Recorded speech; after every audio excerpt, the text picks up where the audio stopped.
We are here in mid-July at Utica Rome Speedway with a race honoring the memory of Richie Evans today. Matt Janczuk joins us right now. He is police chief out in Hamilton, and he has already beat his 2020 win total. He is at 10. He won 9 back in 2020. Sounds to me, Matt, like things are going pretty well. Yeah, you know what? Great year so far this year with this Teal Pro car, and everything's just been kind of going right for us. We got lucky last week. We had some problems with our car that we didn't really know until tech.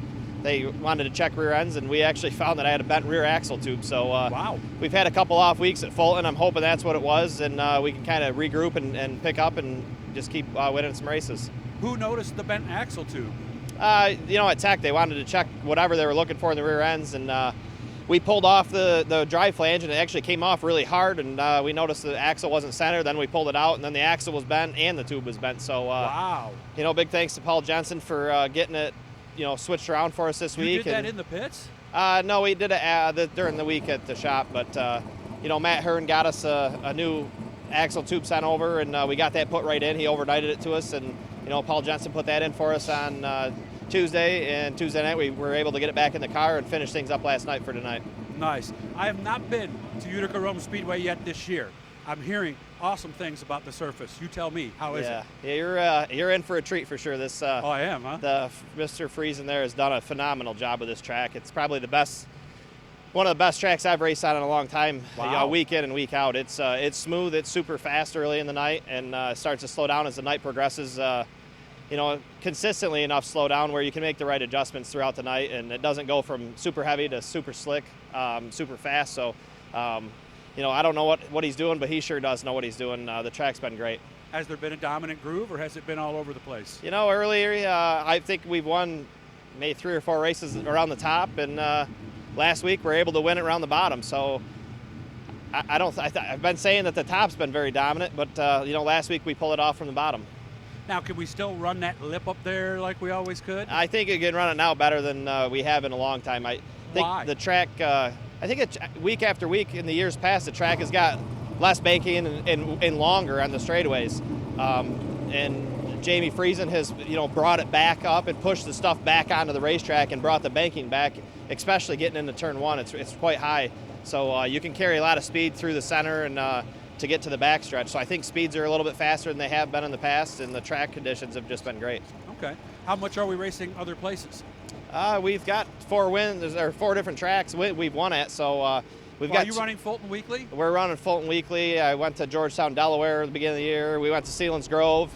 I also went to Can-Am. We won up there. Won at Brewerton for the series race. So all right. Utica Rome, Fulton Weekly, and then the Super Dirt Car Series. When that is running. Did that screw you up in points here, having it running Brewerton on a night when Utica Rome was running, or no? Yeah, we went from the points lead, I think, to 8 points maybe behind, or 8 points ahead at the time. Oh, so it didn't mess you up too much? That didn't. The following week after that, when we won and got disqualified for a rev box infraction, that really set us back quite a bit. What, do you want to talk about that, or no? Yeah, it was what it was. Someone bumped it in the pits, and the recall showed. I was at my trailer getting water after the race because they said I still had to go to Victory Lane. They just had to park my car, so I didn't even realize they were doing tech. So I parked my car, grabbed the water, apologized to Peyton Talbot in between that because I'd gotten into him in the feature, and I wanted to apologize because he's a great racer. And I come back, the recall set or the recall shows that it was set at 9,000, and the recall showed 59.99 as it should have. The tech guys made a decision, and Brett had to stand behind them, and we just got to pick up our pieces and keep moving forward. I've heard stories of people reaching in there and accidentally resetting the thing, right? Yeah, well, you can't reset it if you know how the... What happens? Because I heard one guy, it ended up being a ridiculously low number, and he's out there and he said somebody accidentally did that. Yeah, so the knobs turn extremely easy, first off, and it's kind of foolproof, this box. It has a recall that shows what the highest RPM the engine turned, and to reset that number, you have to run the engine either at a higher RPM than that, on the racetrack or in the pits, or wait 20 minutes for it to reset, racing it.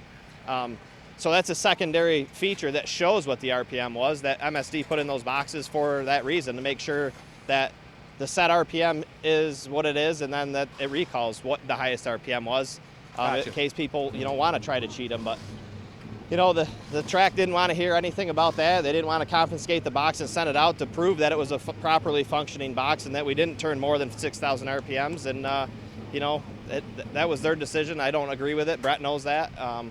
And, you know, there's nothing I can do at this point about it. We just got to move forward and just keep winning races. How's life away from this? Kids are getting bigger. Your son is racing. Yeah, he's been telling me that his car has been running right. And I said, Brody, you got 2 races, but I thought he was letting off on the straightaways, and I finally decided last week that there was probably something wrong and there was an issue with the carburetor running right in the pit. So I changed the carburetor this week on it, and it definitely sounds a heck of a lot different in the garage. So I'm anxious for him to get out there, and I kind of feel bad because I should have trusted him that he said he was on the gas when he was. Yeah, but when they're young like that, you don't know if it's them or the car a lot of times, Yeah, right? I mean, he's, you know, he's 7 years old. He hasn't ever turned a lap in anything other than his four-wheeler around the house. So I didn't think he really knew what he was talking about, but, you know, Dad was wrong.